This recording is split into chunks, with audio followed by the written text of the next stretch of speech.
Welcome to Kalam's hundred. Myself Manikanta. ఈ వీడియోలో మనం ఏపీపీఎస్సీ గ్రూప్ 2కి సంబంధించినటువంటి అంశాల గురించి అయితే డిస్కస్ చేసుకుందాం. చాలామంది ప్రిపరేషన్ టైంలో చాలా వరకు స్ట్రగుల్ అవ్వడం జరుగుతుంది.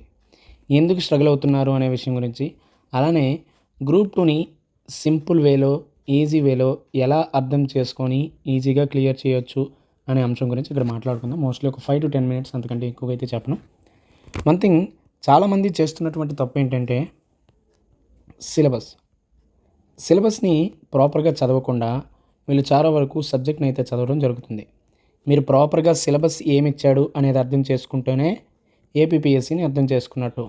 అలా కాకుండా జస్ట్ సబ్జెక్ట్ చదివారు అంటే మనం అక్కడే ఎగ్జామ్లన్నీ అర్థం చేసుకోలేకపోవడం జరుగుతుంది. అక్కడే మనం ఎగ్జామ్ ఓరియంటేషన్ ప్రిపరేషన్ కాకుండా సబ్జెక్ట్ ఓరియంటేషన్గా ప్రిపరేషన్ వెళ్ళడం వల్ల మన ప్రిపరేషన్ మొత్తం కూడా డీవియేట్ అవుతుంది. సో దట్ ఇక మీద నుంచి మీరు ఏదైనా ఎగ్జామ్కి ప్రిపేర్ అయ్యేటప్పుడు ఫస్ట్ చేయాల్సింది ఏంటంటే ఆ ఎగ్జామ్కి సంబంధించినటువంటి సిలబస్ ఏంటి అనేది కంప్లీట్గా తెలుసుకోవాల్సిన అవసరం ఉంది. అంటే చాలామంది అంటారు కదండి, నిద్రపోయేటప్పుడు నిద్ర లేపి మరీ అడిగినప్పటికీ కూడా మీరు సిలబస్ ఏంటి అనేది చెప్పాల్సినటువంటి అవసరం ఉంది అని. సో అలానే మీకు ఎప్పుడు అడిగినా కూడా సిలబస్ చెప్పేటటువంటి ఆ సామర్థ్యం అనేది మీలో ఉండాలి. అవసరమైతే బట్టి పట్టాల్సినటువంటి అవసరం కూడా ఉంది.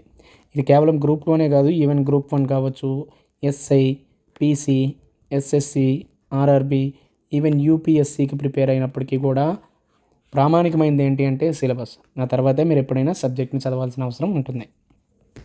దెన్ ఆ తర్వాత సిలబస్ కంటే ముఖ్యమైనటువంటి అంశం ఏంటంటే ఆ ఎగ్జామ్కి సంబంధించినటువంటి ప్రీవియస్ ఇయర్ క్వశ్చన్స్. సో గత ప్రశ్నలను, సిలబస్ని చూడకుండా మనం ఏ ఎగ్జామ్కి ప్రిపేర్ అయినా దానివల్ల ఎటువంటి యూజ్ కూడా ఉండదు. అండ్ ఆల్సో చాలామంది స్మార్ట్ వర్క్ అనేసి అంటూ ఉంటారు. స్మార్ట్ వర్క్ అంటే ఏంటి? ఇక్కడ అందరూ గుర్తుపెట్టుకోవాల్సింది 3 steps మాత్రమే.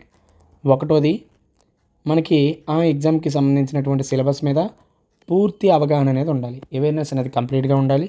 దెన్ ఆ ఎగ్జామ్కి సంబంధించినటువంటిది కావచ్చు, ఆ సబ్జెక్ట్కి సంబంధించినటువంటి ప్రీవియస్ ఇయర్ క్వశ్చన్స్. సో గత ప్రశ్నలను పూర్తిగా అర్థం చేసుకోవాలి. దీంతోపాటు ఏ సబ్జెక్టుకైనా ఒకే సోర్స్ ఫాలో అవ్వాల్సినటువంటి అవసరం అయితే ఉంది. సో ఒకే సోర్స్ ఫాలో అవ్వాలి. దాన్ని ఏం చేయాలి? మల్టిపుల్ టైమ్స్ రివిజన్ చేయాల్సినటువంటి అవసరం ఉంది.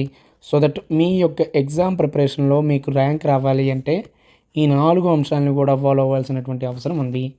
One is syllabus, second one is previous year question, third one is stick to the one single source, third one is revision. వీటన్నిటికంటే ఇంకా ముఖ్యమైనది ఏంటంటే కన్సిస్టెన్సీ. సో దట్ ఎవరైతే కన్సిస్టెంట్గా ప్రిపేర్ అవుతారో వాళ్ళు మాత్రమే ర్యాంక్ని సాధిస్తారు. Consistency and revision is key to the success. So that ఈ విధంగా మీరు ఇక్కడి నుంచి మీ ప్రాక్టీస్ కావచ్చు, మీ యొక్క ప్రిపరేషన్ ప్రారంభించండి. మీకు ఏమైనా డౌట్స్ ఉన్నాయంటే, ఎస్పెషల్లీ ఫర్ గ్రూప్ 1 కావచ్చు, లేదంటే గ్రూప్ 2 రిలేటెడ్ మీకు ఏమైనా డౌట్స్ ఉంటే కామెంట్ సెక్షన్లో తెలియజేయండి. ఖచ్చితంగా దానికి రిలేటెడ్గా ఫర్దర్గా వీడియోస్ కూడా చేద్దాం. Until then stay tune, take care, bye.